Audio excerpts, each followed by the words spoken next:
shalom, and blessed morning po once again. Yan po yung aking hugasan today. And thank you, Lord, sa aking mga hugasan. Of course, we must seek God first. Medyo late na po ako nakatulog. Late na ako nagising kagabi. Ano ba yun? Late na po pala ako nagising. Ngayong umaga, tulog pa ako. So, i-charge ko lang yung phone ko. Good morning po. Good morning. Blessed morning and shalom.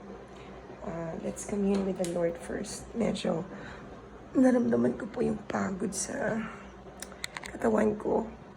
And then, I worked last night until umaga po. No, mga 1:30 yata eh.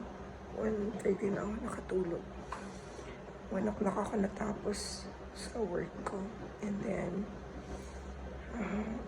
pinihinga ko muna yung katawan ko. Kaya, ayun, medyo masakit po yung mata ko. Medyo masakit po yung likod ko. Kakabuhat ng mga, Pero thank God kila Pastor M, Pastor Ed. Thank you so much for helping me. Maibalik yung mga upuan sa barangay kahapon. Thank you po sa lahat ng tulong. Pastora Noemi, Pastora Minerva, Pastora Mary Grace, si Ate Norma. Thank you sa lahat ng mga tumulong. Tita Annie, thank you so much. God bless you. And God bless us all. To God be the glory. So, pray muna tayo. Lord muna tayo, ha? Bago tayo magpaka-busy sa lahat. God will put things in order. Let God put things in order in our life. Because God is a God of order. Lahat yan. Yung mess ngayon, it will be in order kapag inuna natin siya. Inuna natin yung pag-commune. And, of course, the Word of God on,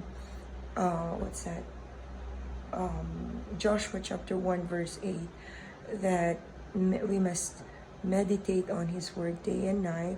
We must meditate on His Word any time of the day as the Lord instructs you, as the Lord leads you, as the Holy Spirit leads you. And if we meditate on it day and night, the Lord will make us prosperous in everything, spirit, soul, and body, physically, emotionally, mentally, even financially. The Lord will bless us if we seek Him first, and His kingdom. So, shalom, and have a blessed day. Let the joy in our hearts remain, and thanksgiving in our hearts remain every day, every moment. Bad and worst and most difficult times, we always have to say thank you to God, and even especially to the best and the greatest time of God in us. We have to stay and remain grateful to God. Shalom, bye-bye. Kanina pa ako nagbababay. See you po.